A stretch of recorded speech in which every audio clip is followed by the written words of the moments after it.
Hi everyone, welcome to Cache Walks. We're at Pirongia, once known as Alexandra. And we've made our way down to Matakitaki Pa, where a historic battle took place. It's a huge pa complex of 3 pas, and yeah, it was a terrible battle here. And we're going to take you for a walk around, and we're also going to find a geocache. Come with us. Pirongia is nearly a 2-hour drive from Auckland. It's a foggy early morning as we approach the town.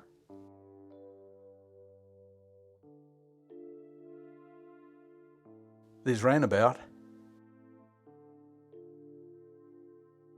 Looks like it's clearing a little, maybe we'll get some sunshine. Pirongia is a small rural town with a population of around 1,200.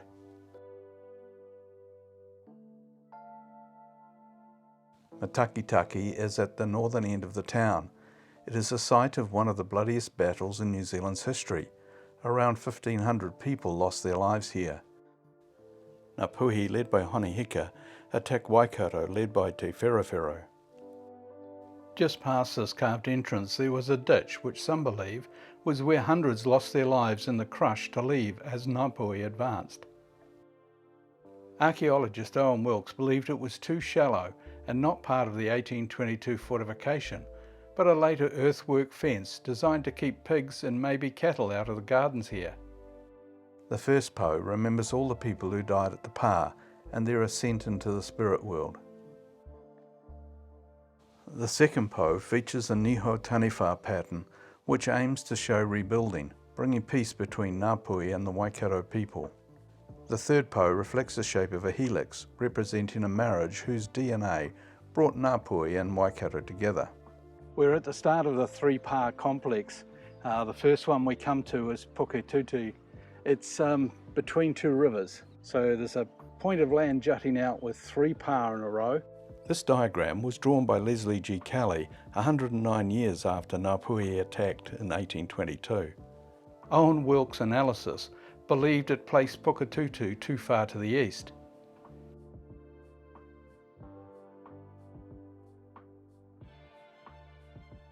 Here Alan Hall's diagram relocates Turakohia and Puketutu and reduces the total area of the pa, in keeping with archaeologist Owen Wilkes' analysis.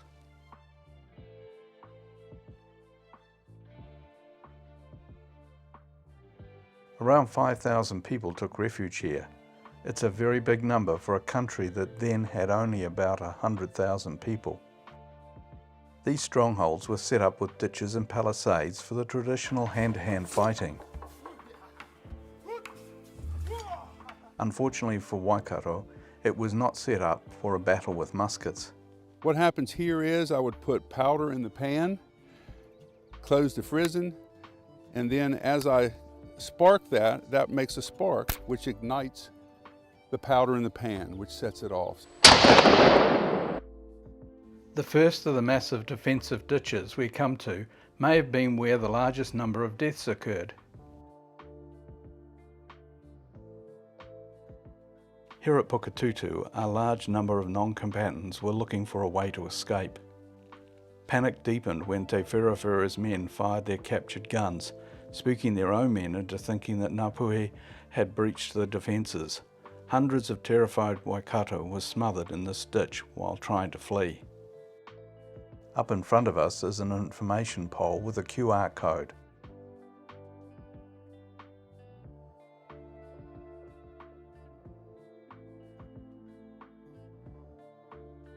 These warriors unleashed the power of a new form of weaponry on the pa, the musket. After crossing through Puketutu, we came to a second large ditch. It would have been quite an obstacle to overcome.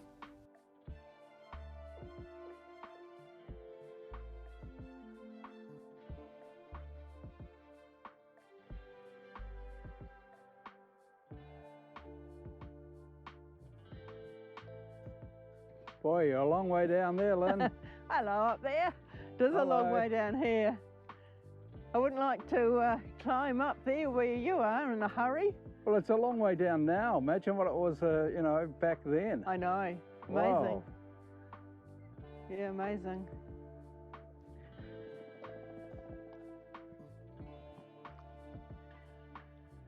Then it was on through the farm gate into Pirongia Pa and on to find Matakitaki, the first of the 3 to be attacked.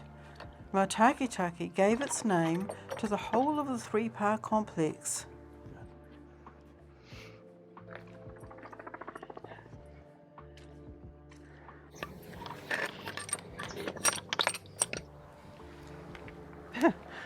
Bit muddy here, Lynn. Very muddy. Glad I wore these shoes. Yeah. See, after that rain.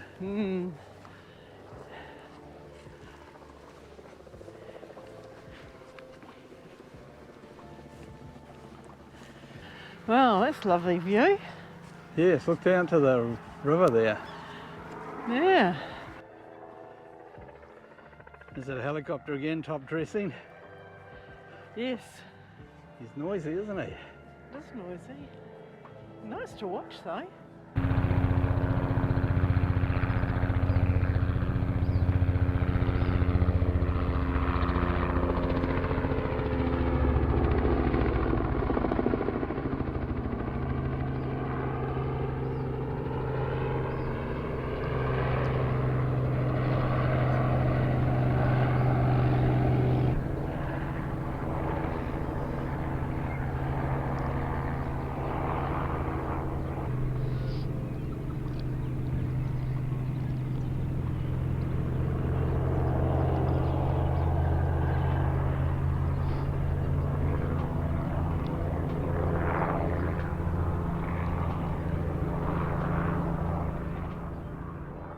We're walking into Matakitaki alongside the Matakitaki River towards what would have been a fortified hill here.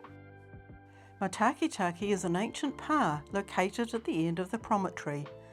Its purpose was to patrol the Matakitaki and Waipa rivers, then highways for waka canoe traffic, and also to monitor the ancient tracks that went over Mount Pirongia to Kawhia. Waikato withdrew early on from this pa to the more easily defended Pirongia. As we reach the top, you can see trees lining the 2 rivers where they join far below, one coming in from the left, the other from the right.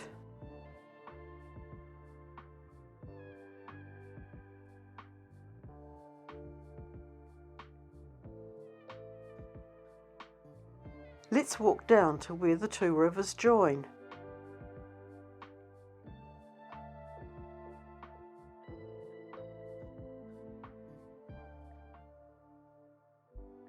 If we were standing here 200 years ago, we would have seen the awesome sight of the Ngāpuhi war canoes approaching.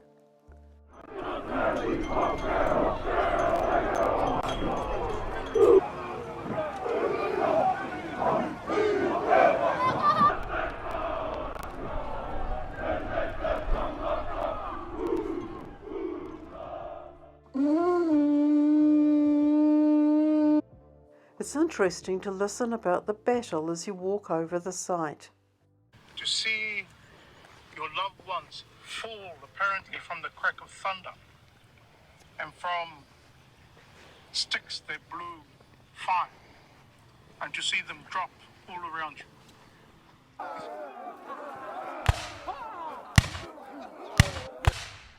It was a strange feeling walking over the quiet fields with sheep grazing in the winter sunshine, where once this violent battle took place.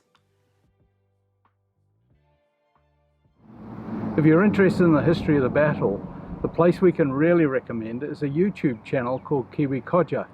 Kiwi Codger does an excellent job explaining what happened here in great detail, and he really brings it alive. I'd recommend it to you for a pre-visit viewing before you come here. It will make it seem so much more real. Let's head on past these daffodils to find the geocache hidden near here.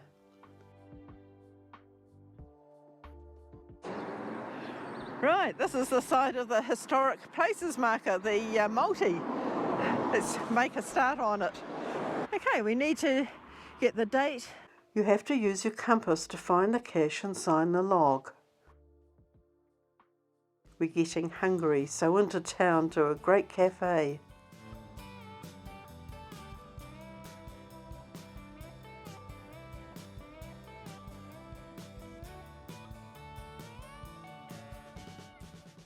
The food and coffee are great here. It's well worth stopping in.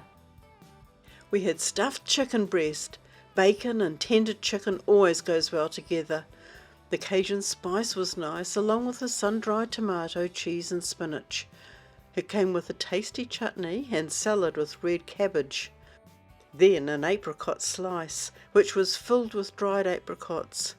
It was sweet without being too sweet and had a good icing to base ratio. Across the road is a small shop selling local craft items.